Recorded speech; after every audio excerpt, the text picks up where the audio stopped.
Qui sont les responsables du fait qu'aujourd'hui l'histoire soit racontée de cette manière? Il y a une phrase, presque un cliché, qui dit que l'histoire est écrite par les vainqueurs. Elle est écrite par ceux qui gagnent. C'est faux.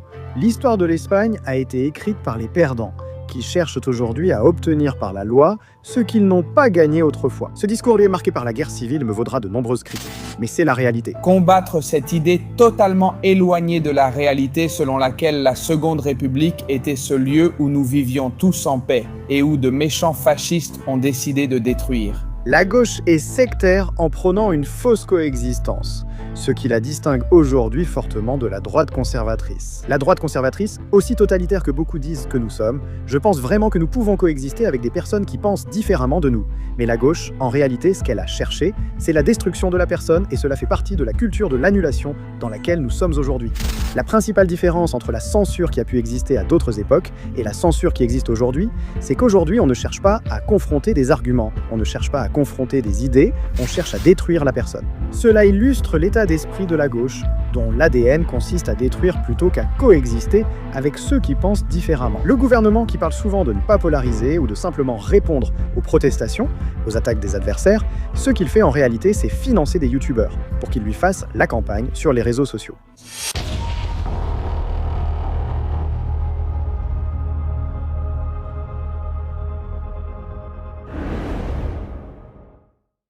Bonsoir mesdames et messieurs, bonsoir ours et ours, bonsoir sangliers et laits. Bienvenue dans un nouvel épisode de La Factoria. Aujourd'hui, j'ai l'immense plaisir d'accueillir Ruben San. Beaucoup d'entre vous le connaissent pour sa carrière fulgurante et très courte sur Instagram. D'autres le connaissent pour le débat historique que nous avons eu sur Red Pill Podcast. Alors, Ruben, comment ça va? Comment tu te sens? C'est un plaisir de t'avoir ici. Comment ça va, Jota? Le plaisir est pour moi, merci beaucoup. Il y a eu beaucoup de sujets qui sont restés en suspens lors du débat que nous avons eu avec Anuj et Politoloco. D'ailleurs, je voudrais ici les saluer, en particulier à Politoloco, pour avoir été honnête et avoir reconnu que ce que les gars de Walk of News ont fait était une manipulation brutale. Eh bien, c'était vraiment incroyable. Je t'avais prévenu à leur sujet, tu te souviens? Oui, tu m'avais prévenu à cause d'un problème que tu avais eu avant, et effectivement, oui. Ce qu'ils m'ont fait a été pire. Non, ce que tu m'as dit était presque prémonitoire, c'est-à-dire qu'ils l'ont encore fait une fois de plus lors du débat, c'était incroyable. Qu'en penses-tu pourquoi? Pourquoi considères-tu que la gauche, commençons par ceux de Walk of News, pourquoi au lieu d'attaquer nos arguments, alors que nous sommes évidemment des personnes très critiques envers le système démocratique, au lieu d'attaquer le suffrage universel ou notre vision du suffrage universel, pourquoi considères-tu que la gauche ressent le besoin de tout manipuler pour nous faire mal voir? Eh bien parce que la gauche est sectaire, tout en se réclamant d'une fausse coexistence. Je pense que c'est ce qui différencie le plus la gauche woke, aujourd'hui, de la droite conservatrice. La droite conservatrice, aussi totalitaire que beaucoup disent que nous sommes, je pense vraiment que nous pouvons coexister avec des personnes qui pensent différemment de nous, mais la gauche, en réalité, ce qu'elle a cherché, c'est la destruction de la personne, et cela fait partie de la culture de l'annulation dans laquelle nous sommes aujourd'hui, non ? La principale différence entre la censure qui a pu exister à d'autres époques et la censure qui existe aujourd'hui, c'est qu'aujourd'hui on ne cherche pas à confronter des arguments, on ne cherche pas à confronter des idées, on cherche à détruire la personne. Et l'exemple le plus vivant que nous ayons, c'est ce qui s'est passé avec J.K. Rowling. Je ne sais pas si tu te souviens qu'il y a eu une époque où des tweets prétendument transphobes étaient attribués à J.K. Rowling. Dans cette frénésie de participer à l'annulation de J.K. Rowling, personne n'a remis en question la qualité des œuvres de Harry Potter, personne n'a remis en question si elles étaient bien écrites ou non, on remettait en question la personne qui était derrière. Et cela met en évidence que nous vivons à une époque où la gauche la plus sectaire et furieuse domine dans le système parlementaire espagnol. Elle ne veut pas coexister avec ceux qui pensent différemment, elle veut détruire. Ils l'ont toujours fait, c'est dans leur ADN historique. On peut en reparler, mais pendant la guerre civile, la gauche était plus totalitaire que ce que l'histoire a voulu montrer. C'est une illustration de l'ADN de la gauche qui cherche à détruire plutôt qu'à coexister avec ceux qui pensent différemment. J'aimerais revenir sur cet ADN. J'aimerais parler de cet ADN avant de parler de technocratie, avant d'aborder beaucoup de sujets que nous avons, de délits, de trahison et de beaucoup de choses dont toi et moi devons parler. Mais parlons de l'ADN de la gauche et surtout, je voulais aussi te demander, est-ce que cette façon de manipuler les choses pour convaincre les tiens que l'autre est mauvais est exclusive à la gauche? Eh bien non, la manipulation, tu vois, je pense que c'est quelque chose de propre, c'est très caractéristique de la culture du XXIe siècle. La culture de l'annulation engendre une bataille culturelle que, d'ailleurs, j'ai de beaucoup de gens nient. Moi, j'assume que nous vivons dedans, Et dans cette bataille culturelle, il semble qu'on ait imposé un terrain de jeu où il n'y a pas de limite, il n'y a aucune limite pour attaquer l'adversaire. Il y a la destruction civile et à partir de là, il y a des gens qui franchissent ces limites et d'autres qui les respectent davantage. En réalité, il n'existe pas. C'est pourquoi nous voyons que le gouvernement, qui affirme souvent ne pas vouloir polariser, dit seulement répondre aux protestations ou attaques adverses. Il finance des youtubeurs pour mener sa campagne sur les réseaux sociaux dans le cadre de la bataille culturelle. Oui, je comprends que la manipulation existe des deux côtés. Je ne pense pas avoir tenu un discours manichéen, mais il faut des profils qui respectent certaines limites pour que nous puissions nous comprendre et confronter nos arguments. La gauche a toujours été comme ça, je veux dire. La gauche, par exemple, à l'époque de la Seconde République, considérait la Seconde République comme sa propriété. Ils n'ont jamais parlé d'une Seconde République pour que n'importe qui puisse gouverner. Ainsi, quand Alejandro Lerroux remporte les élections, ils organisent un coup d'État contre la République. C'est dans l'ADN même de la gauche. Je pense qu'il faut rechercher des profils respectant ces limites pour coexister face à la destruction civile voulue par d'autres, puis choisir des personnes de gauche ayant un minimum de dignité. Je pense que c'est une question de dignité, de respect, tu as tes idées, j'ai les miennes, et on peut se comprendre si on débat, même si on est ferme. Mais ce que je ne ferai jamais, c'est m'en prendre à toi personnellement. D'abord, si je ne te connais pas, je n'ai aucune raison de te détruire. Ensuite, la bataille culturelle doit rester sur le terrain des idées, pas personnel. Donc, il y a des profils de gauche qui le comprennent, il y a des profils de droite qui le comprennent, et il y a de la manipulation des deux côtés, bien sûr. Donc, tu associes cet ADN à la Seconde République. Déjà, à partir de la Seconde République, ils cherchaient à détruire la personne. Ils cherchaient à détruire la société. Ils cherchaient à s'imposer coûte que coûte. Oui, il suffit de regarder les propos de Francisco Largo Caballero, alors leader du Parti socialiste durant la Seconde République, soi-disant tolérante et libre. Et Francisco Largo Caballero est un type qui avait des phrases comme, par exemple, celle qu'il a dite à Genève lors d'un discours en 1934, quand il a déclaré « Je ne suis pas démocrate, je ne crois pas en la liberté ». Ancien leader du Parti socialiste, il s'éloigne désormais des valeurs démocratiques et de liberté. Francisco Largo Caballero est allé jusqu'à dire que si la droite gagnait, il faudrait déclencher une guerre civile. Et effectivement, il l'a fait parce qu'en réalité, la date que l'historiographie a fixée pour le début de la Seconde Guerre civile, de la guerre civile espagnole, c'est le 18 juillet 1936. Je souhaite partager une réflexion. Ce débat mérite d'être ouvert. La guerre civile a-t-elle débuté en Espagne le 18 juillet 1936 ? Si l'on part de ce principe, il faut reconnaître qu'avant cette guerre civile, il y avait une démocratie. La guerre civile marque la rupture entre la démocratie de la Seconde République et ce qui a suivi, considéré par l'historiographie majoritaire comme une dictature. Si ce qu'il y avait avant était une démocratie, il faudrait se demander dans quelles autres démocraties une révolution armée a été déclenchée, instigée par un parti politique qui a entraîné la mort de 1500 personnes parce que c'est ce qu'a fait le Parti socialiste. Francisco Largo Caballero et Indalecio Prieto, dirigeants du Parti socialiste, ont mené avec les anarchistes une révolution en octobre 1934, surtout dans les Asturies, mais aussi en Catalogne, causant 1500 morts. Si le 18 juillet 1936 marque le début de la Seconde Guerre civile, nous devons admettre que le 13 juillet, soit 5 jours plus tôt, nous n'étions pas encore en guerre. Dans quel pays en paix, dans une prétendue démocratie, le garde du corps d'un dirigeant politique assassine-t-il l'opposant? C'est ce qu'a fait le garde du corps d'Indalecio Prieto à José Calvo Sotelo, opposant au régime. La société espagnole était donc très polarisée avant la guerre civile. C'est l'une des raisons pour lesquelles le soulèvement a débouché sur la guerre civile. Tous les soulèvements militaires ne mènent pas à une guerre civile. Le soulèvement de Miguel Primo de Rivera a bénéficié du soutien de la monarchie. Pourquoi? Parce qu'il y avait une société qui était complètement unie pour apporter un changement à une monarchie bourbonienne, que l'on considérait comme n'ayant plus de raison d'exister, et c'est pour cela que cela n'a pas débouché sur une guerre civile. Oui, ce débat mérite d'être rouvert dans l'historiographie. C'est très intéressant parce que c'est vrai, tout soulèvement militaire ne débouche pas forcément sur une guerre, celui-ci a débouché sur une guerre. Exactement. Pourquoi? Parce que la société était complètement polarisée, c'est-à-dire qu'il y avait, les causes du déclenchement de la guerre civile pourraient dû faire l'objet d'un autre podcast, n'est-ce pas? Il y avait un problème industriel.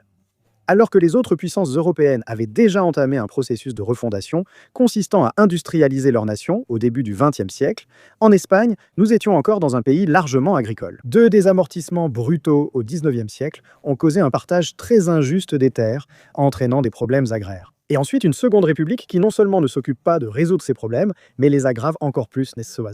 Effectivement, comme tu le disais, tout soulèvement ou prononciamiento militaire ne doit pas forcément déboucher sur une guerre civile. L'exemple de Miguel Primo de Rivera illustre un soulèvement militaire victorieux sans guerre civile. Le 23F de Tejero est un exemple de soulèvement militaire sans guerre civile ni succès, n'est-ce pas? Là, ce qui se passe, c'est qu'il y avait une population unie mais contre ce soulèvement. C'est pourquoi il n'y a pas eu de polarisation préalable, c'est pourquoi il n'y a pas eu de déclenchement d'une guerre civile. L'éclatement de la guerre civile du 18 juillet 1936 est le résultat d'une société qui s'entretuait déjà avant même le déclenchement de la guerre civile, n'est-ce pas? Donc, oui. Et c'est ça le problème de l'histoire, non? Que l'histoire, à travers la loi sur la mémoire historique et à travers la loi sur la mémoire démocratique de 2022 qui réforme cette loi sur la mémoire historique de 2007, ce qu'elle fait, c'est cacher cette partie de l'histoire. C'est pourquoi, dans la loi de mémoire démocratique, seuls les morts entre 1936 et 1975 sont reconnus. Et ce qu'ils veulent nous dire avec cela, c'est que peu importe ce qui s'est passé entre 1931 et 1936, peu importe les dizaines de milliers de personnes qui sont mortes dans les prisons clandestines, peu importe les personnes qui sont mortes, par exemple, aux mains de la Terreur rouge, qui fut un mouvement absolument sectaire. Ce qu'ils cherchaient, je le répète, ce n'était pas de coexister, mais de détruire ces personnes qui prêchaient quelque chose d'aussi digne que la parole de Dieu, les prêtres et les religieuses. L'une des choses, Ruben, dont je voulais te parler est la suivante. Le mal endémique de la société espagnole, qui à mon avis est le suivant. Le fait d'avoir des opinions complètement éloignées de la réalité. Je respecte le fait que chacun puisse donner son avis. Que penses-tu de cette lumière? Est-elle bonne? Est-elle chaude? Est-elle froide? C'est discutable, mais on ne peut nier que c'est une lumière. Et en faisant l'analogie de la lumière par rapport à la Seconde République, l'autre jour, je suis allé sur un profil de gauche qui parlait du soulèvement et le traitait comme un soulèvement. Contre une situation démocratique, contre une situation pacifique, contre une situation, disons, utopique dans laquelle se trouvait la République. Et c'est là que je me pose la question. Comment pouvons-nous faire sans être sectaires et sans tomber dans les mêmes erreurs que le camp opposé? Parce qu'évidemment, il y a aussi eu des atrocités de l'autre côté pour combattre cette idée totalement éloignée de la réalité, selon laquelle la Seconde République était cet endroit où nous vivions tous en paix et que de méchants fascistes ont décidé de détruire. C'est complexe et fait partie de ce que les profils conservateurs doivent apporter à la bataille culturelle. Mais effectivement, cela est enraciné depuis la Seconde République, et je pense que la première chose que nous devons faire, c'est désigner les coupables. Qui sont les coupables du fait qu'aujourd'hui l'histoire soit racontée comme elle l'est? Il y a une phrase, presque un cliché, qui dit que l'histoire est écrite par les vainqueurs, qu'elle est écrite par ceux qui gagnent. Non, dans ce cas, c'est faux. L'histoire de l'Espagne a été écrite par les perdants, qui cherchent aujourd'hui à obtenir par la loi ce qu'ils n'ont pas gagné alors. Ce discours est très marqué par la guerre civile et très politique. Je sais que je serai critiqué, mais c'est la réalité. Comme tu l'as dit, pour mener la bataille culturelle, il faut reconnaître la réalité. Qui est responsable du fait qu'on doit sans cesse s'opposer à un discours dominé par la gauche? Eh bien, Madame Cayetana Álvarez de Toledo, députée du Parti populaire, évoque l'époque de l'échiquier inversé, n'est-ce pas? Et elle l'utilise pour dire que la gauche pose toujours d'abord ses bases et qu'ensuite la droite arrive presque la tête baissée, obligée d'assumer ce que la gauche a d'abord établi. Je ne connais pas personnellement Madame Cayetana Álvarez de Toledo. Je n'ai pas eu le plaisir de le lui dire, mais j'aimerais lui répondre qu'effectivement, l'échiquier est inversé. Parce que pendant que certains messieurs du Parti socialiste le tournaient, d'autres du Parti populaire étaient assis à regarder comment les socialistes le tournaient. Ici, il y a action du Parti socialiste et omission du Parti populaire. Le premier à ouvrir le dossier de la guerre civile sous la démocratie fut José Luis Rodríguez Zapatero. Depuis l'époque de José Luis Rodríguez Zapatero jusqu'à aujourd'hui, nous avons eu Mariano Rajoy et nous avons eu Pedro Sánchez.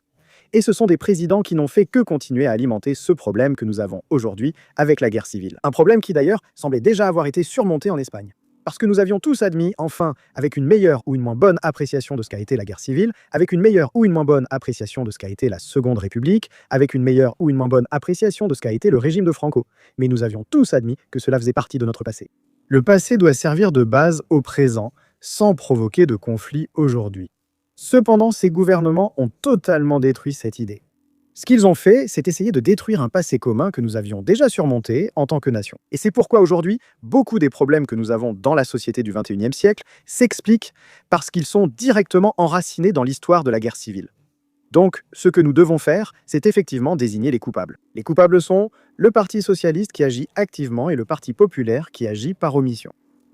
Pourquoi le Parti populaire agit-il par omission? C'est-à-dire, je pense que nous parlons de la majorité absolue qu'a obtenue Mariano Rajoy. Il a dit qu'il changerait ses lois, leur livrerait bataille et dirait « D'accord, faisons une loi sur la mémoire démocratique, mais avec tout ». Et il a reculé, ils ont reculé. À quoi penses-tu que cette omission est due de la part de ce que les gens appellent la droite, qui pour moi n'est absolument pas la droite? Non, ce sont deux partis centristes. Je défends le discours du PPSOE. Au Parlement européen, ils approuvent ensemble plus de 80% des décisions. La différence réelle entre choisir le Parti populaire ou le Parti socialiste au Parlement européen est au maximum de 20% objectivement. Eh bien, tu vois, je pense que cela est principalement dû au fait que la gauche, historiquement, ce qu'elle a fait de mieux, c'est la propagande. La propagande de la gauche a toujours été meilleure que celle de la droite, presque à n'importe quelle période de l'histoire, hein. Alors bien sûr, la gauche, en ce 21e siècle, dans cette transition vers la démocratie, a réussi à instaurer une figure qu'elle a martelée pendant très longtemps et qui, je pense, commence peu à peu à se déconstruire, c'est l'épouvantail du facho. Et dans le terme facho, ils mettent tout ce qui n'est pas eux, c'est ce qu'on voit, et je pense que c'est en partie ce qui va finir par se retourner contre eux. Non. C'est pourquoi de moins en moins de gens défendent cette étiquette amorphe qui ne sert qu'à définir ce qui n'est pas eux. Quelque chose d'ailleurs de très totalitaire de leur part. Avant les réseaux sociaux, selon moi, l'épouvantail du facho effrayait totalement le Parti populaire, empêchant tout changement. Le Parti populaire cherche à apparaître comme un parti modéré, de centre-droit, aux idéaux conservateurs et à vocation d'État. Ils ont baissé la tête pour éviter d'être associés à l'épouvantail du facho. L'histoire et le présent nous montrent que cela ne leur a pas réussi. Cela n'a pas marché car ils ont été assimilés à l'épouvantail du facho et n'ont pas mené la bataille culturelle. J'ai toujours eu l'impression que le Parti populaire n'a jamais revendiqué les valeurs conservatrices, pourtant nécessaires dans une société. Le conservatisme est indispensable. Il faut des personnes pour défendre les piliers de l'Occident, valeurs chrétiennes, traditions, passé et culture, et cela qui existait d'une certaine manière dans le PP de Aznar peut-être, ou dans l'Alliance populaire de Fraga, c'est quelque chose qui se brise complètement lorsque la gauche commence à s'en prendre sans relâche au débat et à la bataille culturelle à travers l'épouvantail facho. C'est ce qui a fait évoluer le Parti populaire en Parti socialiste, mais avec 10 ans de retard. Ce que le Parti socialiste revendiquait il y a 10 ans, le Parti populaire le revendique aujourd'hui. Alors, au final, je pense qu'ils sont un seul et même parti, et surtout que c'est un échec total de la part du Parti populaire pour ne pas avoir su mener la bataille culturelle avec dignité et la tête haute. Ruben, je souhaite changer et orienter la conversation vers nos idéologies. Chaque jour, je m'identifie de moins en moins au libéralisme nord-américain. C'est-à-dire, sur le plan économique, je suis d'accord avec beaucoup de choses. Je ne suis pas un interventionniste fou. Je ne suis pas quelqu'un. Mais le libéralisme poussé à l'extrême, c'est l'individu au-dessus de tout. Et attention, ce n'est pas négatif parce que je ne pense pas que le collectif doive jamais avoir la possibilité légale d'écraser l'individu, mais il y a beaucoup de nuances dans tout cela. Il est important que l'être humain ait une conscience collective de la nation. Je pense qu'il est important que l'être humain, et cela a toujours été ainsi, privilégie un peu sa tribu. Il est aussi important que la tribu n'écrase pas l'individu, si vous me permettez la redondance. Quelle différence trouves-tu entre le libéralisme, qui est aussi aujourd'hui qualifié de facho, attention, et le conservatisme que toi et moi défendons? Très bonne question. Oui, je pense que, pour reprendre un peu l'idée que tu avais, je crois que nous sommes dans un monde où le libéralisme est de moins en moins nécessaire et où l'intervention devient de plus en plus nécessaire. Beaucoup te taxent de communiste ou socio-communiste pour ce discours. C'est gauchiste. Oui, bien sûr. La principale différence réside dans leur fondement. Si on les considère comme des idéologies, je préfère parler d'idées plutôt que d'idéologie, il y a une nuance essentielle entre les deux. Mais bon, appelons ça idéologie pour que tout le monde nous comprenne. Le libéralisme a la tendance pernicieuse de se transformer bien souvent en un atomisme. C'est-à-dire, ce n'est pas seulement une société, mais un ensemble d'individus qui, séparés les uns des autres, peuvent former une société. On peut se demander, le libéralisme peut-il coexister avec la morale? Cela ne tient pas debout, non? Pour cela, il faut d'abord définir la morale. Et pour cela, il faut d'abord répondre à la question de savoir si la morale existe. Qu'est-ce que la morale? Il faut faire une distinction entre la morale et l'éthique. Ce sont deux termes qui, très souvent, ont tendance à être confondus. La morale, c'est l'ensemble des usages, des traditions et des coutumes qui prévalent dans une société. L'éthique, c'est la capacité individuelle que nous avons, en tant qu'êtres humains, de réfléchir sur la morale, n'est-ce pas? La morale, en Espagne, ce sont les corridas. Quelque chose qui, par exemple, dans d'autres pays, serait considéré comme immoral ou comme amoral s'il n'y a pas de jugement de valeur concernant la tauromachie, n'est-ce pas? Nos éthiques peuvent nous mener à des conclusions différentes sur la morale et la tauromachie, n'est-ce pas? Sachant que la morale instaure une tauromachie en Espagne, eh bien tu pourrais avoir une meilleure opinion de la tauromachie et moi une opinion plus négative, n'est-ce pas? Mais la morale, c'est ce qui existe. La morale, selon moi, est difficilement compatible avec le libéralisme basé sur l'atomisme individualiste. Pourquoi? Eh bien parce qu'un individu à qui l'on reconnaît n'importe quel type de garantie, n'importe quel type d'autonomie, peut s'opposer à la morale d'une nation. Un individu peut renier les valeurs chrétiennes qui ont toujours prévalu dans l'histoire de l'Occident. On peut admettre qu'une personne soit agnostique ou athée. Ici, il s'agit davantage de liberté de croyance religieuse que de morale. Tu ne peux pas détruire les valeurs fondatrices de ta société. Tu ne peux pas attaquer les valeurs qui t'ont permis de devenir ce que tu es. Le libéralisme ne le considère pas, non. Un autre problème fondamental était que le libéralisme a, selon moi, amené le problème de la mondialisation et du globalisme que nous connaissons aujourd'hui. Qu'est-ce que la mondialisation? C'est, économiquement, le résultat d'un capitalisme accéléré qui place l'idéologie consumériste au-dessus de toute évaluation subjective des citoyens sur la construction nationale. Mais au niveau moral, la mondialisation, c'est la destruction de l'identité des nations. Regarde, je vais te donner un exemple pour que tu comprennes jusqu'où cela va. En 1933, la signature de la Convention de Montevideo a eu lieu. La Convention de Montevideo, a été importante du point de vue du droit international parce qu'elle a établi la définition de ce qu'est une nation, de ce qu'est un pays de façon générale, n'est-ce pas? Lors de la Convention de Montevideo de 1933, on a défini une nation par 4 éléments. Une population comprise dans les limites d'un territoire sous le contrôle d'un gouvernement pouvant conclure des accords avec d'autres États souverains, n'est-ce pas? Définition positiviste considérant la nation comme composée uniquement de la population, du territoire, du gouvernement et de la capacité. La nation possède un 5e élément, l'identité, sa culture. Définir une nation par population, territoire, gouvernement et capacité, c'est comme réduire Jota à de la chair et des os. Non, Jota, et c'est bien plus que cela. Je suis plus qu'un corps. Je suis fait d'ADN, une personne, un esprit, une âme, une façon d'être, quelque chose qui me distingue des autres. Le globalisme attaque ce 5e pilier, l'âme et l'identité des nations, en imposant la nouvelle religion du XXIe siècle, la culture woke. Ne nous trompons pas. La culture woke, dont la gauche se réclame aujourd'hui, est le résultat d'une mondialisation qui provient d'un libéralisme sauvage dans lequel nous vivons aujourd'hui. C'est-à-dire que cette gauche qui se dit marxiste, cette gauche qui prétend être révolutionnaire et aller contre le statu quo, est en réalité ce qu'il y a de plus réactionnaire qui existe. La gauche actuelle au Parlement n'est ni marxiste ni communiste, mais post-néolibérale. Elle veut dépasser le capitalisme, pas le détruire, mais la solution varie selon les interlocuteurs. Certains seront décroissants, d'autres sociodémocrates, mais tous puissent en réalité dans les bases du problème. Le conservatisme doit s'opposer fermement à l'idée que la morale n'existe pas ou doit être remplacée. Pourquoi considères-tu que le mot identité a aujourd'hui des connotations aussi extrêmement négatives? C'est une très bonne question. Je pense que tout vient de l'agenda 2030. Écoute, je crois que nous devons réfléchir à cela ici. Qu'est-ce que l'agenda 2030? Politiquement, c'est un plan. Ce n'est pas de façon complotiste, mais simplement c'est un plan. Une stratégie à laquelle doivent converger tous les pays des Nations Unies, qui l'ont approuvé à l'unanimité en 2015, les 193 pays des Nations Unies. Au niveau moral, c'est une religion politique. En tant que nouvelle religion politique, elle vise à effacer toute civilisation antérieure pour en promettre une nouvelle. C'est une religion politique qui diffère fondamentalement des autres religions abrahamiques. Et c'est que l'agenda 2030, contrairement au christianisme, au judaïsme ou à l'islam, vous n'avez pas la possibilité de décider si vous voulez professer cette foi ou non. Vous devez l'accepter par obligation légale.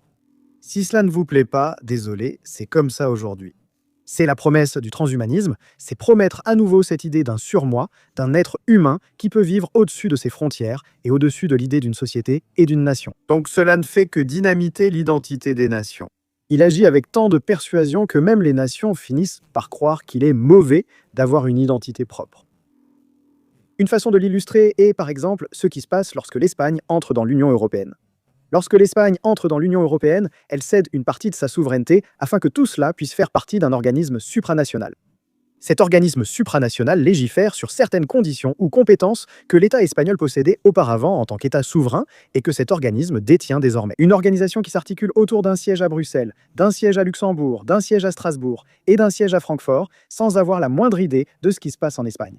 C'est un énorme problème. Que notre politique monétaire soit entre les mains de quelques messieurs de Francfort, c'est une atteinte. C'est une atteinte à la souveraineté des nations, car la politique économique d'un pays est une pièce à deux faces. La politique fiscale et la politique monétaire. Sans politique monétaire, seule la politique fiscale permet d'agir économiquement, ce qui pose un grand problème. Alors, je pense que le tort causé à l'idée d'identité provient directement de la culture woke, qui est la manifestation ou la matérialisation de l'agenda 2030, qui bien sûr s'occupe de dynamiter constamment ce cinquième élément de chaque nation, qui est sa propre identité. Non seulement de le dynamiter, mais aussi de nier l'importance qu'il a au moment de la définir. Bien sûr. C'est pour le moins préoccupant. En réalité, je suis aussi tout à fait d'accord avec la vision que tu présentes ici, à savoir que l'identité est même plus importante que le territoire. Parce que, je dis, si en Espagne, sur ce morceau de territoire, tu enlèves les Espagnols et tu fais vivre 50 millions de Chinois, est-ce que c'est l'Espagne ou est-ce que c'est la Chine ? Bien sûr, effectivement, oui, n'est-ce pas? Et tu sais quel est le problème? C'est que la démocratie le permet.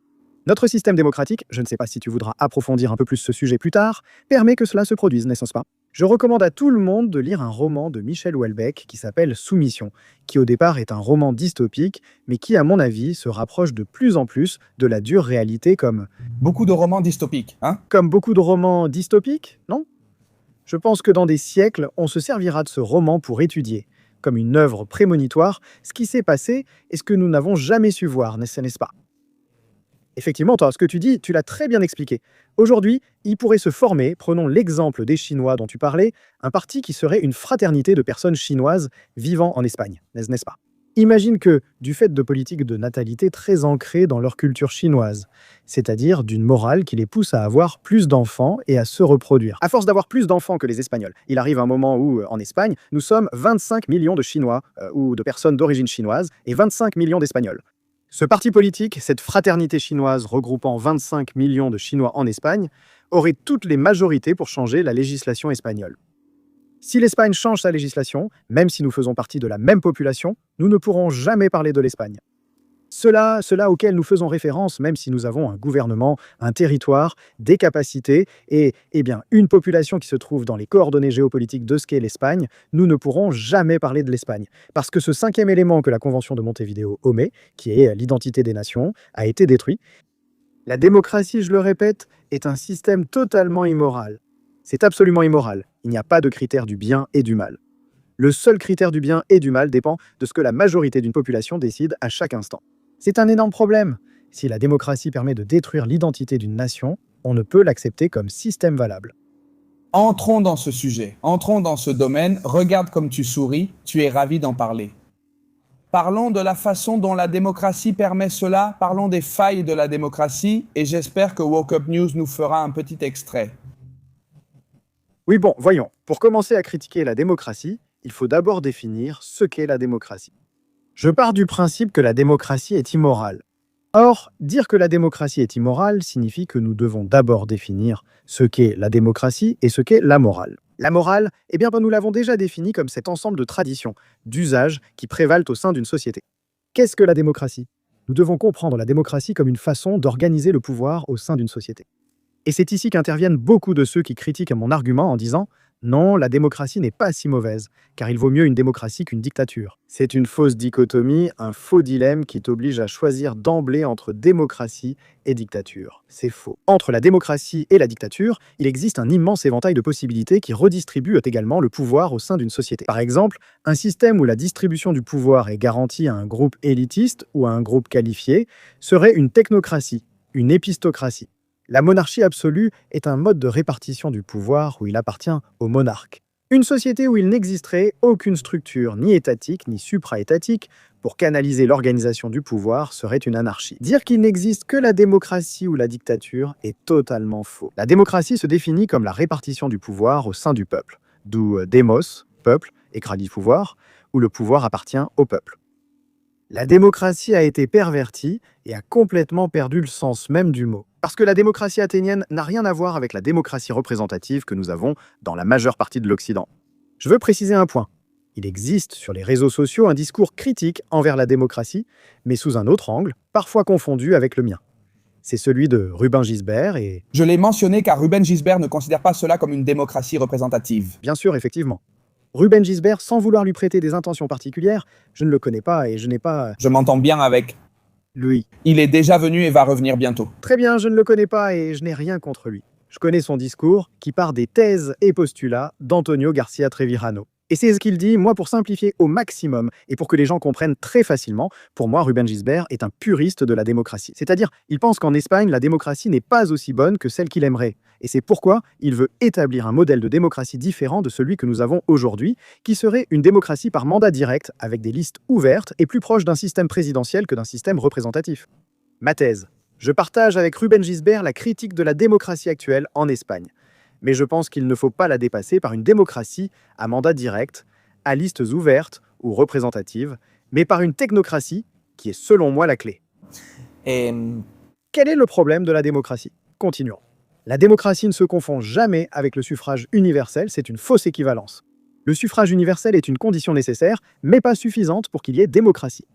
La démocratie est une somme de plusieurs éléments. L'un d'eux est le suffrage universel. Outre le suffrage universel, d'autres éléments existent, comme la séparation des pouvoirs.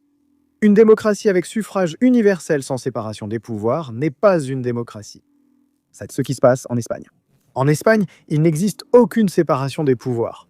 J'expliquerai cela plus en détail. L'égalité devant la loi est un autre point. Une démocratie où il y aurait le suffrage universel, où il y aurait la séparation des pouvoirs, mais où il n'y aurait pas d'égalité des citoyens devant la loi, ne serait pas une démocratie. Une démocratie doit également comporter, comme autre élément, un catalogue de droits fondamentaux et de libertés publiques, où l'on trouve la liberté de création artistique, la liberté de réunion, le droit à la liberté d'expression, etc. Ces éléments sont ceux qui doivent constituer la pierre angulaire de toute démocratie. Ce sont les éléments autour desquels une démocratie doit s'articuler. En Espagne, cela n'existe pas. Et en plus, cette absence est assez préoccupante, parce que la démocratie se contente de reconnaître formellement l'existence de ces éléments, mais ne les garantit pas dans la pratique. La démocratie t'accorde, Jota, la liberté de t'exprimer sur tous les sujets que tu souhaites. La démocratie garde le délit de haine comme un as dans sa manche. Pour te dire, vous pouvez tout dire, sauf si vous vous en prenez à certains groupes considérés comme minoritaires et vulnérables, sinon je sors l'as du délit de haine et vous êtes poursuivi.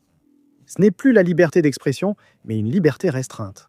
La démocratie te dit qu'elle a une séparation des pouvoirs, parce qu'elle parle effectivement d'un pouvoir exécutif, d'un pouvoir législatif et d'un pouvoir judiciaire, mais en réalité, dans la pratique, les trois pouvoirs interfèrent constamment les uns avec les autres. C'est-à-dire, au moment où le tribunal constitutionnel est nommé par des magistrats qui ont des liens privilégiés avec des partis politiques, il y a une interférence directe du pouvoir exécutif dans le pouvoir judiciaire. Le fait que Cándido Condé Pompido, ex-procureur général nommé par Zapatero, soit président du tribunal constitutionnel, constitue une interférence totale. Le Conseil général du pouvoir judiciaire, censé superviser les juges, ne fait pas partie du pouvoir judiciaire. Pour plus d'autonomie et de liberté, il est composé de membres qui doivent toujours des faveurs aux partis politiques. C'est un système sans séparation des pouvoirs, donc ce n'est pas une démocratie. C'est une démocratie partisane. Et à partir de là, appelez-la comme vous voulez. Si vous voulez l'appeler partitocratie, appelez-la partitocratie. Dictature des partis, appelez-la dictature des partis. Tyrannie des partis, appelez-la ainsi. Je partage l'avis de Ruben Gilberto. La démocratie en Espagne n'est pas comme elle devrait. Toutefois, je préconise une technocratie plutôt qu'une démocratie présidentielle. Définissons la technocratie. Comment choisirait-on ces personnes aptes, préparées, avec la capacité et les connaissances pour diriger la société ? Avant tout, quelques précisions très rapides pour que les gens comprennent bien. Premièrement, technocratie et épistocratie sont parfois utilisés comme synonymes, mais il existe une nuance terminologique. La technocratie désigne un gouvernement d'experts ou de techniciens. L'épistocratie serait plus précisément sur le plan épistémologique, un gouvernement de sages, un gouvernement de personnes qui ont la connaissance pour pouvoir gouverner. C'est la différence. L'un est un gouvernement de techniciens, l'autre de sages.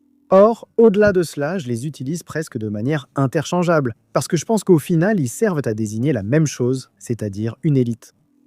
Deuxième précision, après avoir expliqué que j'utiliserai presque indifféremment technocratie et épistocratie. La deuxième, c'est que la technocratie en Espagne a une image relativement entachée, souillée, parce qu'elle est associée à une technocratie qui était entre les mains de l'Opus Dei dans les années 60. Nous avons vu un exemple en Espagne avec l'adoption du plan de stabilisation sociale en 1959. Si j'instaurais une technocratie aujourd'hui, elle ne serait pas forcément mexicaine, celle d'alors était contrôlée par l'Opus Dei. Et en partant de cette base, n'est-ce pas? Comment établissons-nous le critère pour voir quelles personnes peuvent voter et quelles personnes peuvent être élues? Comprends en Jota que le suffrage universel a deux limites. Le suffrage actif, ton droit de voter, et le suffrage passif, le droit des représentants d'être élus. La limite que j'établirai serait une limite aussi bien au suffrage actif qu'au suffrage passif. Pourquoi? Parce que je pense que tout le monde ne doit pas pouvoir voter et que tout le monde ne peut pas être représentant public. Je suis tout à fait d'accord. C'est la base qu'il faut poser. Et la question suivante est, bien sûr, mais alors tu mettrais en place l'examen et ce que tu veux, c'est que seules les personnes qui pensent comme toi puissent voter. Non, pas du tout.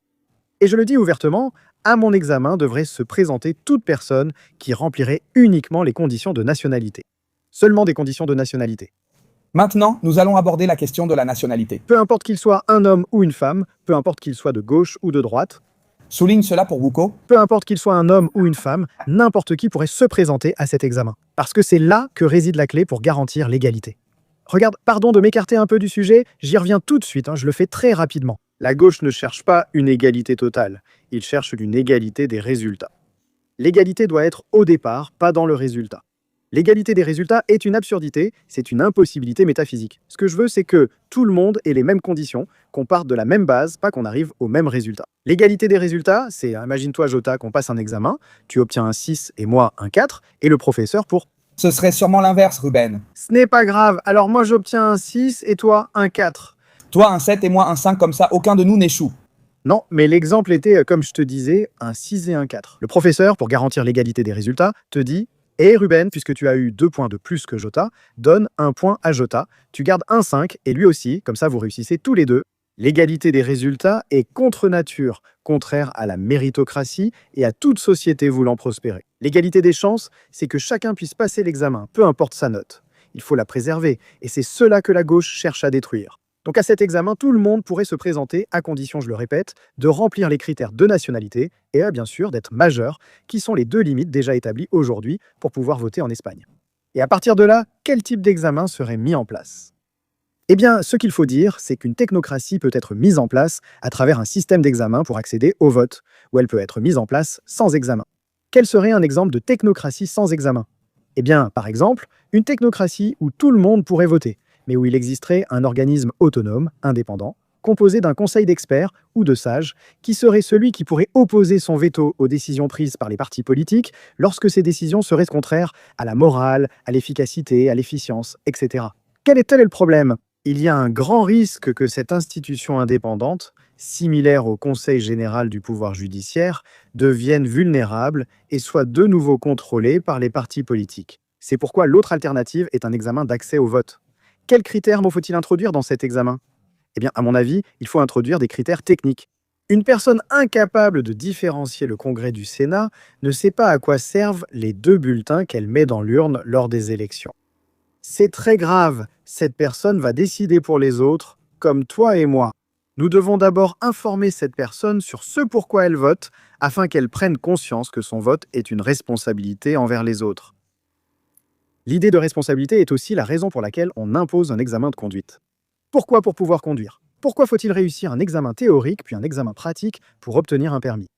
Parce que la conduite est une responsabilité non seulement envers toi-même, mais aussi envers les autres. Attention car certains disent « une technocratie ne donnerait pas forcément de meilleurs résultats qu'une démocratie ». Eh bien, de la même manière que le fait que les gens conduisent avec un permis ne prévient pas les accidents, mais réduit le risque qu'ils se produisent. Donc je pense que c'est la base. La technocratie doit inclure cet examen basé sur des connaissances techniques. On pourrait aussi y intégrer des connaissances éthiques. Parce qu'une personne qui serait un psychopathe, une personne qui n'aurait pas les mêmes concepts de morale que nous avons en Occident, évidemment, ne pourrait pas participer à une société car elle chercherait plutôt à la détruire. En partant en plus d'une base de conditions psychologiques qui ne sont pas équivalentes. Oui, c'est un débat ouvert. Je suis prêt à écouter des propositions pour cet examen et je ne suis pas sectaire. Tu as mentionné quelque chose à propos de la nationalité. Je veux qu'on la définisse. Parce qu'aujourd'hui, les gens confondent le fait de naître dans un territoire avec le fait d'être de ce territoire, être avec des majuscules. D'accord? C'est plus philosophique, davantage lié à l'identité, comme tu disais. Je pars vivre en Chine, c'est ce que j'ai dit à Nunja lors du débat, et j'ai des enfants en Chine avec ma femme. Les Chinois ne diraient jamais que mes enfants sont chinois, même s'ils sont nés là-bas, et tu peux extrapoler cela à n'importe quelle partie du monde, sauf en Europe. Les Européens, nous sommes les seuls à qui il est interdit de reconnaître ou de dire qui est ou qui n'est pas européen, par peur d'être traité de raciste, de fasciste ou autre. Ce qui m'impressionne énormément, parce qu'évidemment, en fait, on nie aux Sud-Africains blancs leur africanité parce qu'ils sont blancs. Mais surtout, n'ose même pas dire aux joueurs de l'équipe de France qu'ils ne sont pas européens, sinon tu es un méchant fasciste. Je voudrais approfondir ce sujet avec toi, car je trouve ce deux poids, deux mesures curieux, et même nous, Européens, ignorons souvent ce qu'est la nationalité. Bien sûr, je pense qu'il faut d'abord distinguer, car on a tendance à les confondre très souvent, la nationalité et la résidence. Actuellement en Espagne, une personne peut vivre avec un permis de résidence sans avoir la nationalité. Ce sont donc deux notions différentes. Ensuite, la résidence peut aussi te donner accès et des possibilités pour que, en vivant un certain temps, 10 ans, ou selon d'autres critères, avec des liens familiaux que tu arrives à prouver, tu puisses obtenir la nationalité plus tôt que si tu venais comme une personne sans aucun lien avec la nation. Mais ce sont des notions différentes. Pour moi, la nationalité la plus naturelle et logique est celle acquise par le droit du sang. La nationalité dépend de ta famille, pas de ton lieu de naissance. C'est évident. Carlos Paz m'a dit un jour, ce qui m'a beaucoup fait rire, si on met un chien dans un aquarium, il ne devient pas un poisson. Et si le chien se reproduit dans l'aquarium, même si des branchies commencent à apparaître par évolution naturelle, ce ne sera pas un poisson, ce sera une mutation entre un chien et mais ce ne sera jamais un poisson. Si deux Chinois viennent en Espagne et que leur enfant, même s'il parle couramment et partage les valeurs culturelles espagnoles, il ne sera pas espagnol. Nous lui accorderons un permis de séjour s'il correspond à notre culture. La nationalité aussi, le passeport? Le passeport, certes, mais selon le jus sanguinis, cette personne n'est pas espagnole. Le jus sanguinis te dit que le droit à la nationalité te vient du sang de la famille dont tu proviens. Je pense qu'il faut l'appliquer, car sinon, ce que nous faisons, c'est pervertir complètement. Et laisser, d'ailleurs, dans une marge d'appréciation très dangereuse, la question de savoir qui décide de ce qu'est la nationalité. La nationalité, elle est décidée par le gouvernement en place. La nationalité est décidée par celui qui propose de modifier le régime de nationalité du Code civil. Eh bien, cela est très dangereux, parce que peut-être que le Parti socialiste arrive au pouvoir avec un concept de nationalité plus large que Vox, et demain, Vox arrive au gouvernement et restreint le concept de nationalité. Je pense que cela ne doit pas dépendre du parti, mais de la définition traditionnelle de la nationalité. Le jus sanguinis, le droit du sang. Je veux aussi parler du droit naturel dont nous parlions tout à l'heure hors caméra. Oui. Explique-moi un peu ce qu'est le droit naturel. Le droit naturel, branche de la philosophie du droit, est un outil pour comprendre et étudier un ensemble de normes, leur fonctionnement et les critères auxquels elles doivent obéir. Il existe de nombreuses branches, de nombreux courants, même au sein du justnaturalisme lui-même, il existe de nombreuses écoles différentes. Les courants majoritaires, pour expliquer ou pour comprendre un ordre juridique, qui en a été le nom donné à cet ensemble de normes, de principes et de règles qui existent au sein d'une base juridique dans un pays, il existe de nombreuses possibilités. L'une, comme nous l'avons dit, est le justnaturalisme qui provient du droit naturel. Une autre est le positivisme, et ensuite il y aurait une sorte de réalisme juridique, le rationalisme, etc. Les deux branches les plus opposées sont le justnaturalisme et le positivisme. Le positivisme a également une division interne entre les positivistes et les post-positivistes. C'est une définition et un débat très spécialisé.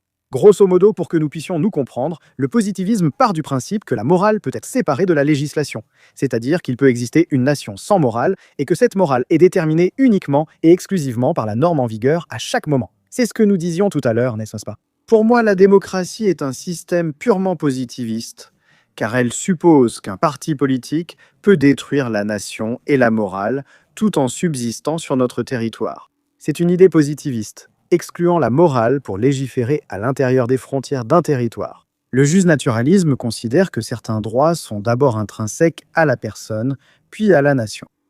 Et le système juridique que nous mettons en place à partir d'une perspective justnaturaliste ne doit pas se baser sur la mise à l'écart de cette morale, il ne doit pas se baser sur la mise à l'écart de ces droits inhérents à chaque être humain dès la naissance, mais sur leur garantie. En ce sens, l'État ne devient pas une sorte d'État neutre qui dépend du gouvernement en place et de l'idéologie qui prédomine à chaque instant de l'histoire. Mais il devient un État garant de ses droits, n'est-ce pas? Le justnaturalisme affirme que tous les humains, par leur naissance. Nacemos con el derecho a la vida. En ce sens, l'État ne crée pas le droit à la vie, ni n'a le pouvoir de modifier le droit à la vie. Il se contente simplement de le garantir. Il le garantit en raison de notre condition d'êtres humains, n'est-ce pas?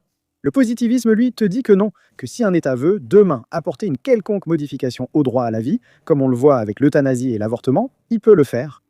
Le justnaturalisme s'y oppose parce qu'il dit « Écoutez, il y a des droits qui sont au-dessus de la législation de l'État à chaque moment. Ce sont les droits qui appartiennent aux personnes et au territoire dans lequel nous vivons. » Ese es el modelo de justnaturalismo. Le droit naturel que je défends et que je pense que nous devrions retrouver. Peut-on dissocier la morale de la nation? Non, bien sûr que non, parce que sinon, je veux dire, on perd complètement nos repères dans tout ce que nous sommes en train de vivre. Si nous dissocions la morale de la nation, nous pourrions permettre à un parti politique de proposer, comme réforme législative, d'introduire une exception au type pénal du délit d'agression qui permettrait de vivre dans une société cannibale. Et que, écoute, regarde, si toi, entre minuit et 1h du matin dans un certain village, un jour par an, comme dans La Purge, je ne sais pas si tu as vu le film La Purge, ce qu'ils font, c'est suspendre la législation en vigueur aux États-Unis pendant 1 nuit par an, et à partir de là, on peut commettre n'importe quel type de crime. C'est ce qui arrive quand on s'éloigne du critère moral. La morale que nous avons en Occident n'est même pas comparable à la morale qui existe en Orient. Les cultures de musulmanes, pas tout, non, je le répète, et c'est une très grande simplification, je le répète, uniquement pour que nous puissions nous comprendre. Ce n'est pas pour essayer d'attaquer les musulmans ni l'islam. Il faudrait, je le répète, faire des distinctions. Mais leur morale implique une soumission de la femme à la volonté de l'homme. Le port du voile par la femme est une décision implicite liée à une culture manifestement misogyne où elle sert les intérêts de l'homme. En Occident, nous avons compris que ce n'est pas le cas.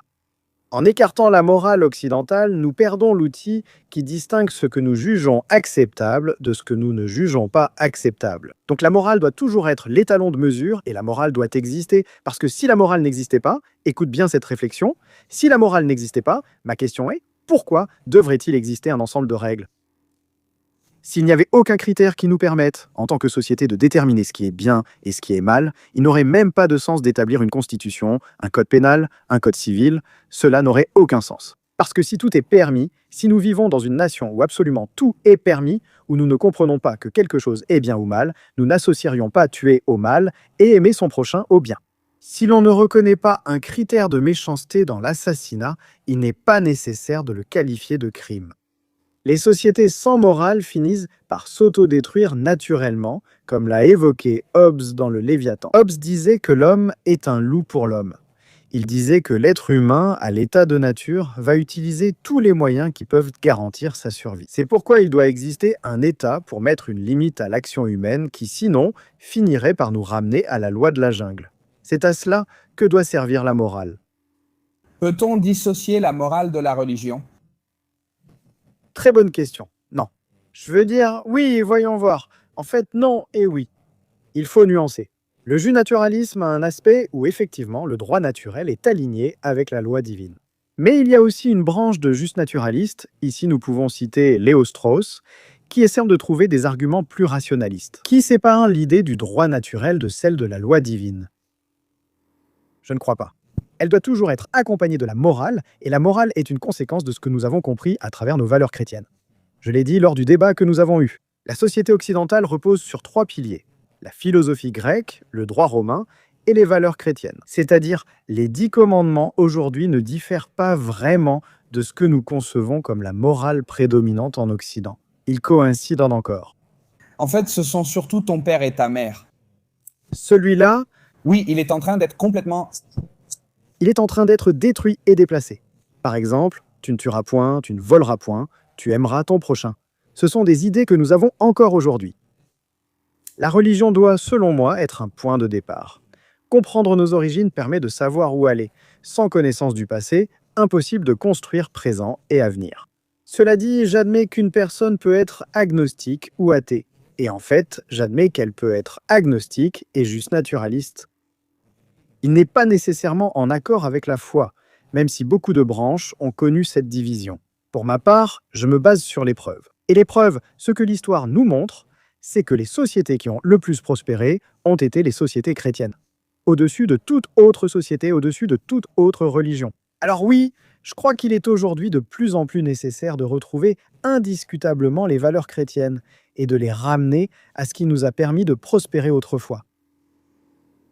J'ai beaucoup aimé cette réflexion. Je souhaite aborder un autre sujet, l'économie.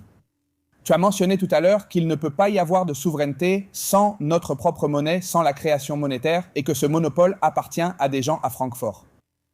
Entrons un peu dans ce sujet. Oui, effectivement, l'économie dispose de deux outils pour mener une politique économique dans un pays, qui sont la politique fiscale et la politique monétaire. La politique fiscale rassemble les mesures issues des lois de chaque État. Par exemple, instaurer une exonération d'impôt sur le revenu pour les familles de plus de 3 enfants constitue un outil fiscal. Instaurer une exonération pour les personnes issues d'une famille où il y a une victime du terrorisme. Cela aussi, c'est de la politique fiscale. C'est utiliser Criterios la morale, une certaine part de moralité, pour instaurer des avantages fiscaux ou des réductions dans la fiscalité de chaque impôt. C'est cela, la politique fiscale. La politique monétaire, comme tu l'as dit, concerne l'émission et la quantité de monnaie en circulation dans un pays. Lorsque tu cèdes cette souveraineté à la banque centrale, tu perds l'un des deux outils indispensables que chaque nation doit posséder pour pouvoir décider de la quantité d'argent en circulation. Pour moi, c'est une erreur car je pars du principe qu'un individu, même si beaucoup diront que c'est faux, j'y reviendrai plus tard. J'estime qu'un homme à Francfort ne connaîtra pas mieux que celui d'Albacete les besoins de ce dernier. En partant de cette base, un monsieur à Francfort peut suivre des intérêts différents de ceux qui devraient primer dans notre nation, en Espagne. Céder sa souveraineté, c'est comme si tu allais à la guerre avec une machette et un AK-47 et que tu donnais l'AK-47 au camp ennemi. C'est une grande occasion manquée pour la prospérité nationale. Oui, je suis très souverainiste. L'Espagne doit retrouver cette identité pour renforcer sa souveraineté. Il faut aussi la retrouver avec la politique monétaire. Beaucoup disent, si on ne sort pas de l'Europe, d'où vient l'argent? Il faut se demander à quel point l'Europe nous a-t-elle endettés. Parce que l'Europe n'est pas un système altruiste, une organisation. L'Union européenne, pour être plus précis, pour nuancer davantage, n'est pas une société altruiste où l'on garantit n'importe quoi sans aucune contrepartie en échange. Pour te donner une idée, l'Europe n'a pas su garantir l'endettement maximal qu'elle permet à ces pays. Tu sais que l'Union européenne fixe la limite d'endettement des États membres à 60% du PIB. En théorie, si les règles de l'Union européenne étant suivies, l'endettement ne devrait pas dépasser 60% du PIB par pays. L'Espagne, nous avons plus de 100% de... 120, je crois que nous en sommes là, plus ou moins.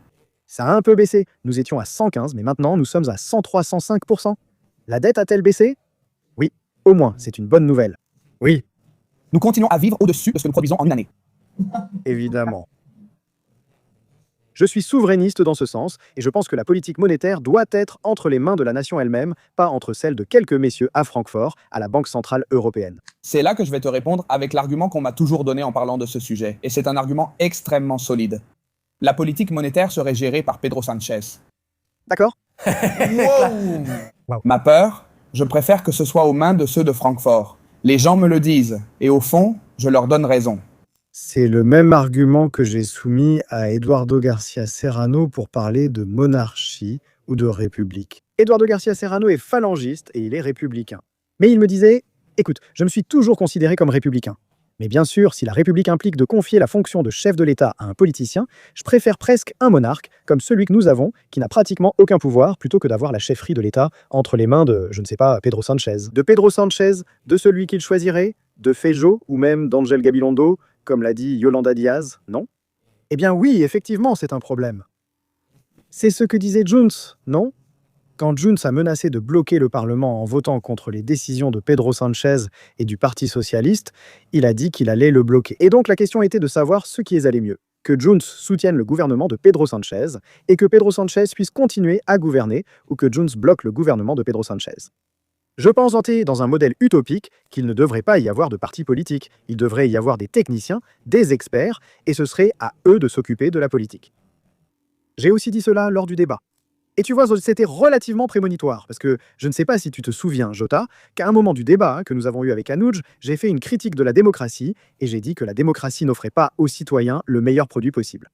Elle ne le faisait pas, car le ministère de l'économie n'est pas dirigé par le meilleur économiste d'Espagne. Elle ne le fournit pas car le ministère des Transports n'est pas dirigé par le plus grand expert des transports en Espagne.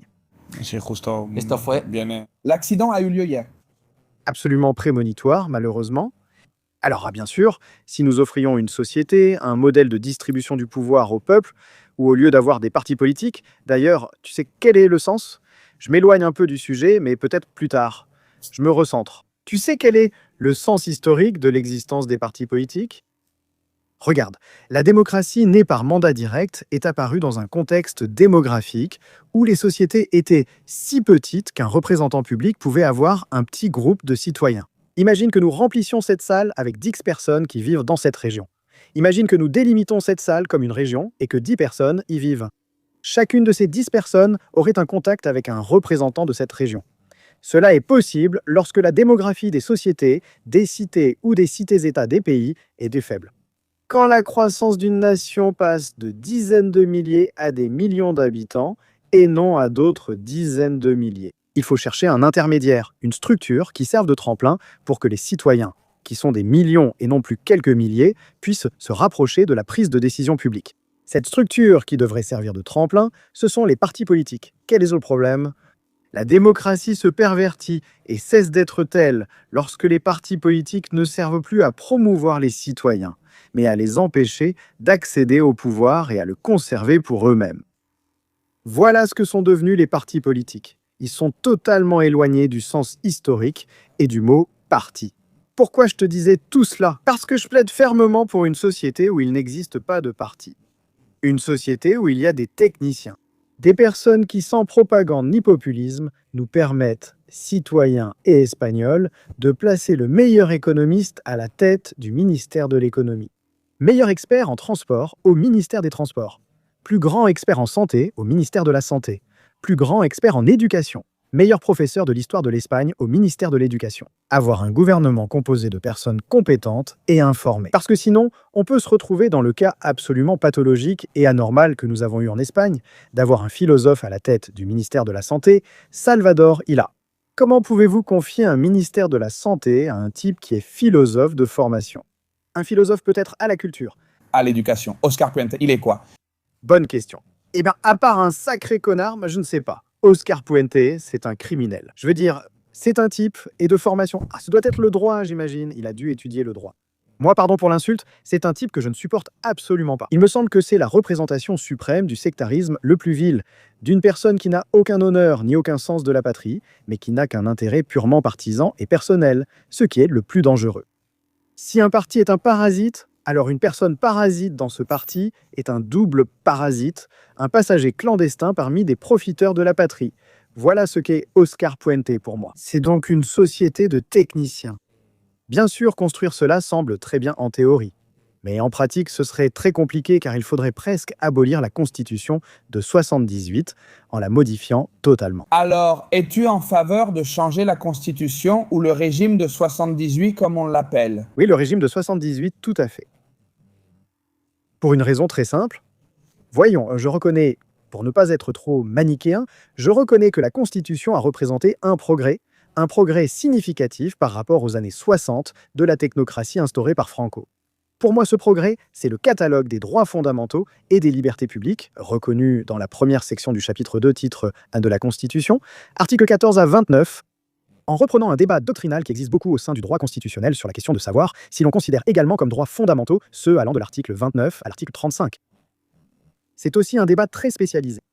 Ce catalogue de droits fondamentaux et de libertés publiques, comme je te le disais tout à l'heure, est l'un des éléments, une condition nécessaire mais non suffisante pour donner lieu à la démocratie. Il existe et il est garanti formellement, mais le problème est qu'il n'est pas respecté dans la pratique. Comme je te le disais, par exemple, la liberté d'expression ou le droit à l'honneur.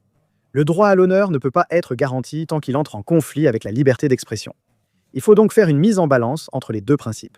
S'il faut établir un système de pondération, comme le disent les post-positivistes, il faudra privilégier l'un par rapport à l'autre. Si un principe prévaut sur l'autre, il y a un principe qui n'est pas garanti. Donc bien sûr, je reconnais ce progrès. Cependant, pour tout le reste, il faut comprendre que la signification de la Constitution de 68 avait pour seul objectif d'obtenir qu'elle soit signée. Et ce n'est pas simple parce que les pairs qui signent la Constitution sont 7, les 7 pairs de la Constitution. Il y en a 3 de l'UCD, un du Parti socialiste, un de l'Alliance populaire, un du Parti communiste et un des minorités catalanes. qui est Michael Roca-Ilulen. Pour que les 7 pairs de la Constitution signent la Constitution, il faut faire une Constitution suffisamment amorphe pour que chacun d'eux puisse s'y reconnaître. Et c'est pourquoi notre Constitution ne fait que répondre à des intérêts purement sécessionnistes, purement indépendantistes. Pourquoi la Constitution est-elle signée par Michael Roca-Ilulen et par Jordi Solé Tura ? Eh bien, il la signe parce que, en réalité, la Constitution établit un système permettant de se constituer en communauté autonome avec des privilèges pour certaines communautés par rapport à d'autres. La Catalogne, d'ailleurs, tiens, petite précision, les communautés autonomes n'existaient pas avant la Constitution. C'est pourquoi la Constitution, si on l'ouvre, la Constitution de 78, ne parle pas de communautés autonomes. Elles sont créées après. Ce que fait la Constitution, c'est établir des procédures pour que les communautés autonomes puissent se constituer en tant que telles. Et elle donnait une certaine liberté, elle disait que les territoires qui se reconnaissaient dans une sorte de culture, d'identité, de passé, de tradition commune, pouvaient se constituer en communauté autonome. Elle admet une procédure accélérée de constitution en communauté autonome pour la Catalogne, le Pays Basque, et, si je ne me trompe pas, je crois aussi l'Andalousie et la Galice. Pourquoi ? Parce que c'est une constitution qui sert les intérêts des partis et des idéologies nationalistes. C'est le sens historique pour qu'ils puissent la signer. Donc il faut abolir complètement cela, il faut en finir avec le régime de 78, et bien sûr, il faut établir un nouveau processus constituant basé sur la refondation. Comme je le dis souvent, et comme le disait ma référence José Antonio Primo de Rivera, toujours fondé sur la patrie, le pain, la justice. Ceci doit toujours rester l'objectif vers lequel l'avenir d'une nation doit converger. C'est José Antonien, oui, ça fait déjà 2 José Antoniens qui sont venus ici. L'un d'eux est Fernando Paz. Oui, un grand. Raconte-moi un peu à propos de la figure de José Antonio. Quelle était sa vision politique? Parce qu'il est vrai que c'est une vision politique qui meurt avant de se concrétiser. Il meurt jeune, il n'a même pas le temps de se développer entièrement. Bien sûr, En effet, idéologiquement, pour dire « voici mes bases bien sûr, il faut nuancer, il meurt assassiné.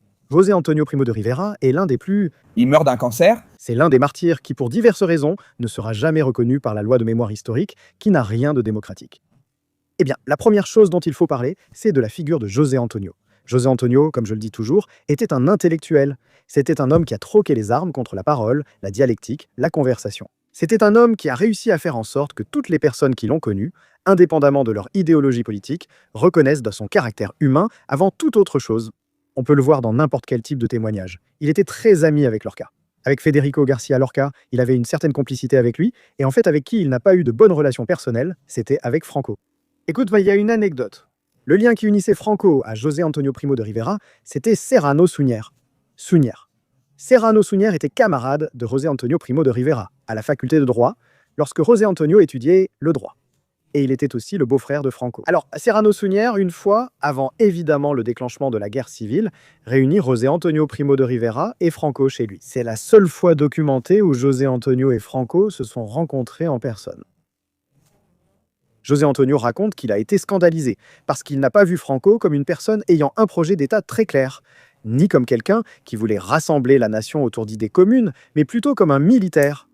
Oui, attention, militairement, il était imbattable. Franco était craint dans toutes les armées du monde, car en plus, toutes les promotions qu'il a eues dans l'armée, il les a obtenues par mérite.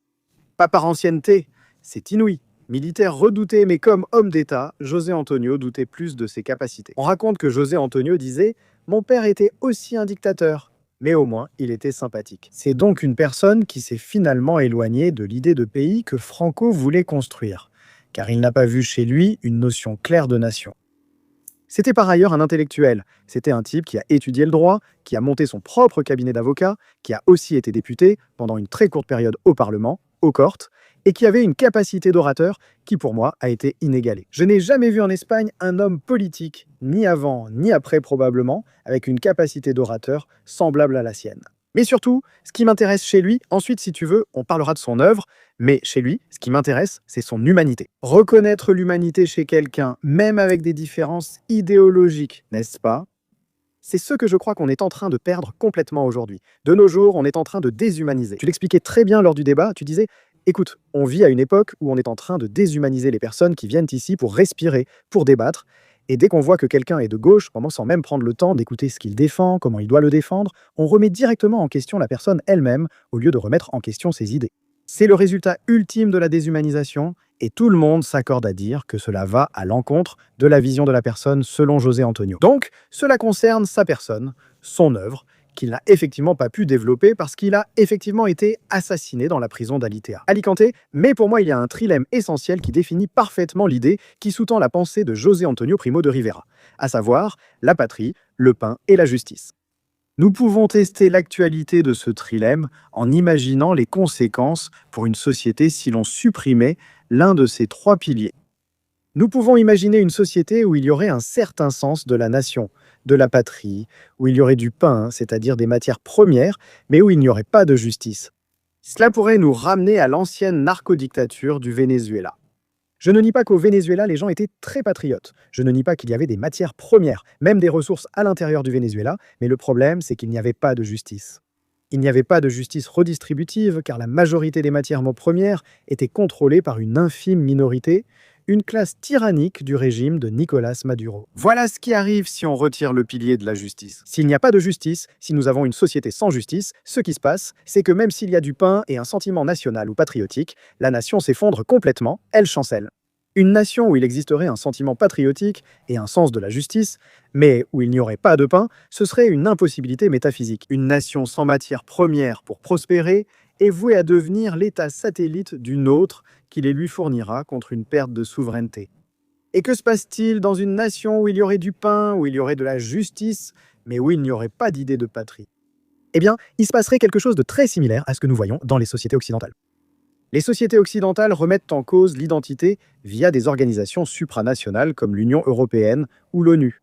Ils veulent nous faire croire que l'identité se limite au territoire, à la population, au gouvernement et à la capacité pour éviter que nous comprenions qu'il existe une identité propre qui distingue espagnol, français, allemand et italien. Il existe une identité. Ce que fait l'Union européenne, c'est de transformer presque les nations en macro-supermarchés, en immenses supermarchés où circulent librement les biens, les services, les capitaux et les personnes à travers l'espace économique européen, à travers cette politique de frontières ouvertes. Bien, je ne nie pas que nous puissions commercer entre nous, mais en attaquant ce qui fait que nous sommes l'Espagne et ce qui fait que la France est la France, nous attaquons la patrie de la nation. Et cela, regarde d'où ça vient. Cela vient d'un trilemme que José Antonio a formulé il y a 90 ans. C'est ce que je retiendrai, le trilemme de la patrie, du pain et de la justice. Comment pourrait-on le sauver? En Espagne, je pense qu'il n'y en a pas. La seule chose qu'il y a, c'est du pain. Eh Bien sûr, effectivement, non. Oui, la justice en Espagne fonctionne comme elle fonctionne. On se demande aussi si une justice lente est vraiment juste. Je pense que non, la justice doit intervenir au bon moment. Comment pourrait-on la rétablir? Bien sûr, si tu me demandes à moi, je vais ramener ça sur mon terrain à travers la technocratie, où ce qu'il faut faire, c'est d'abord avoir une morale derrière. Une morale, attention, parce que la morale, je le répète, pour certaines personnes, cela semble très dangereux. Il y a des gens qui vont dire « c'est très totalitaire, c'est très tyrannique, c'est dictatorial ». Bon, voyons, la morale est toujours la même, ou elle reste plus ou moins impérissable, même si la majorité décide le contraire, pour ce qu'on disait tout à l'heure, non? Si demain, dans une société majoritairement composée de cannibales en Espagne, le fait qu'ils soient majoritaires ne leur permettrait pas de modifier la morale selon laquelle, en Espagne, nous avons compris que le cannibalisme est contraire à ce que nous voulons pour notre société. Il doit donc y avoir une idée derrière cette technocratie visant à restaurer la souveraineté de l'Espagne.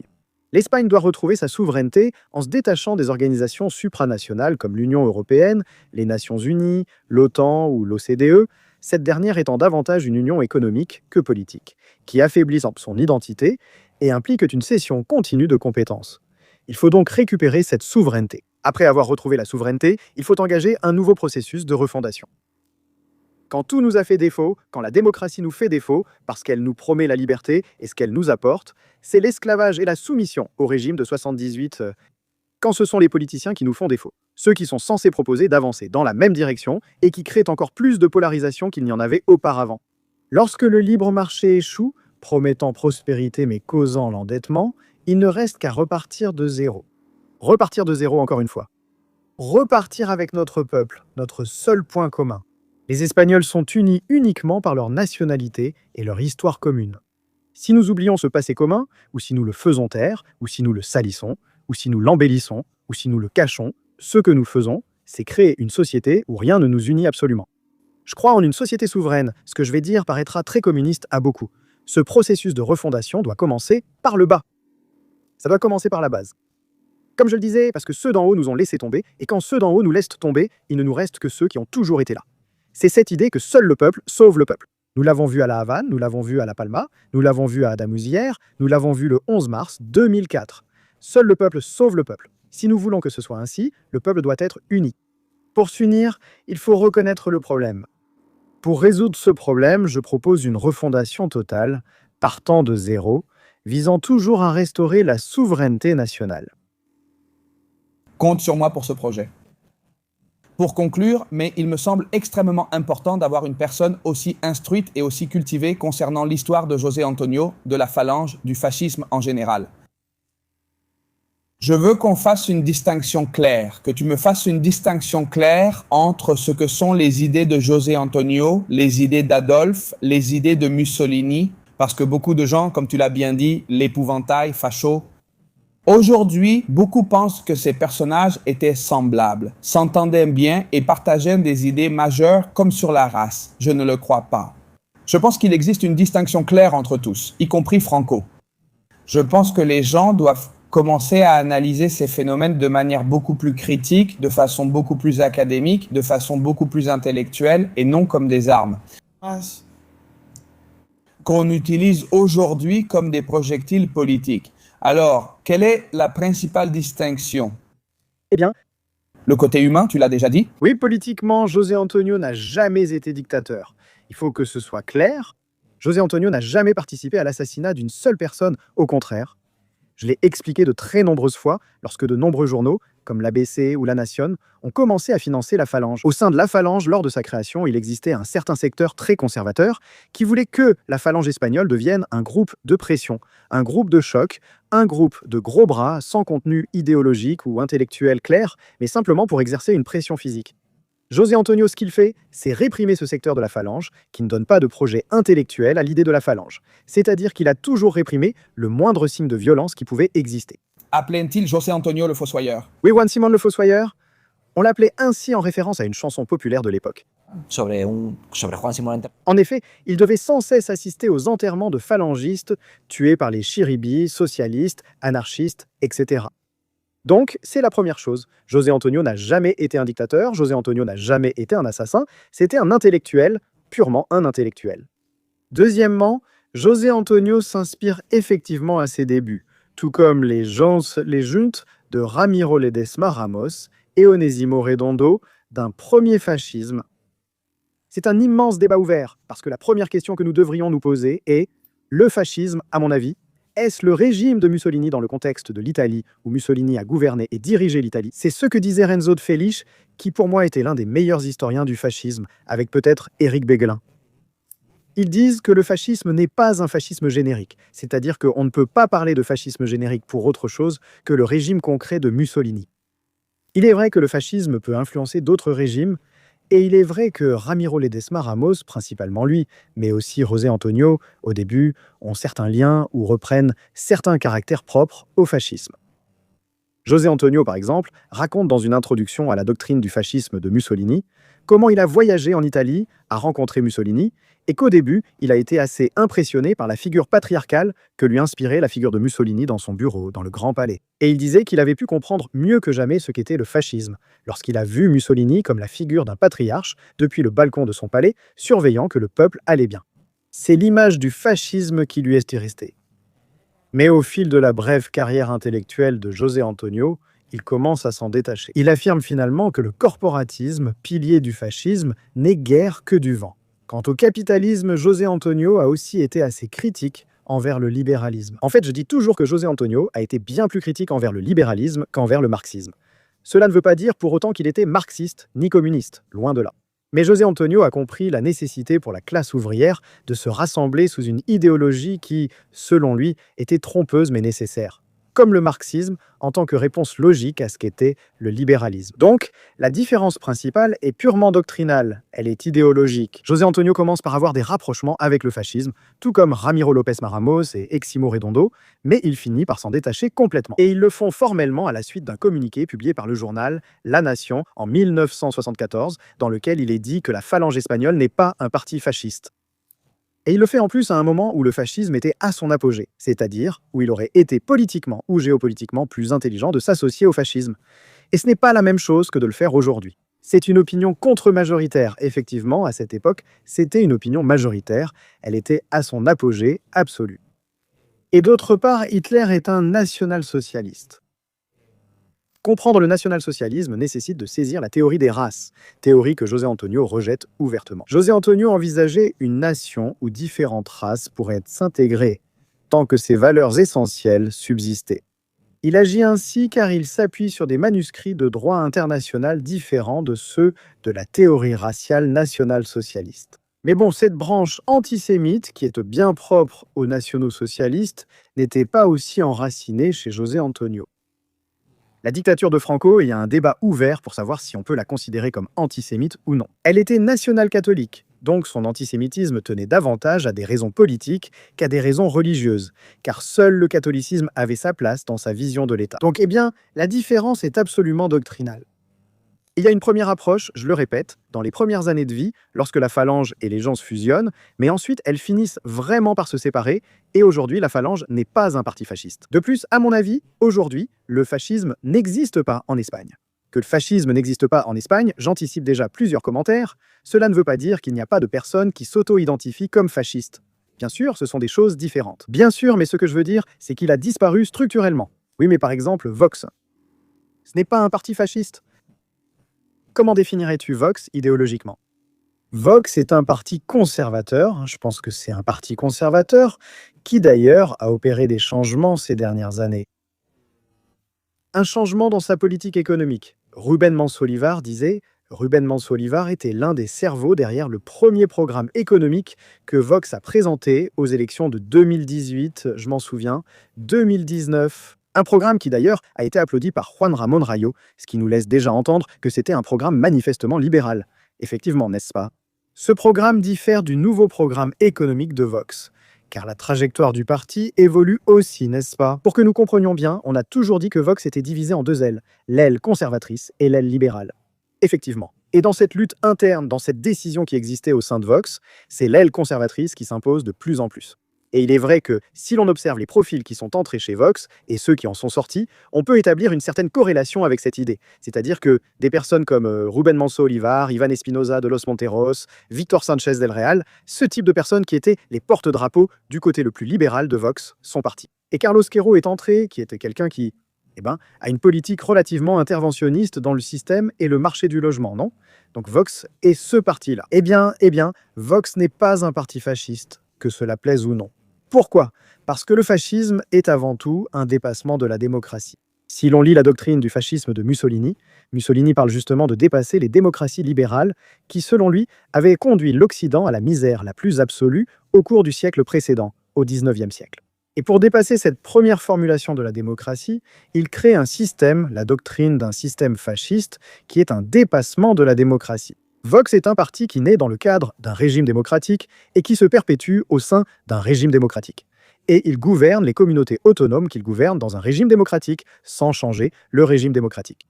Un parti démocrate ne peut jamais être un parti fasciste, parce que le fascisme est toujours dans la stratosphère, il est toujours dans une dimension exorbitante par rapport à la démocratie. Au moment où le fascisme est absorbé par la démocratie, il cesse d'être du fascisme pour devenir une démocratie plus totalitaire, plus interventionniste, plus autoritaire, plus conservatrice, mais une démocratie tout de même. Donc non. Dire que Vox est un parti fasciste relève d'une ignorance absolue. Bon, pour conclure,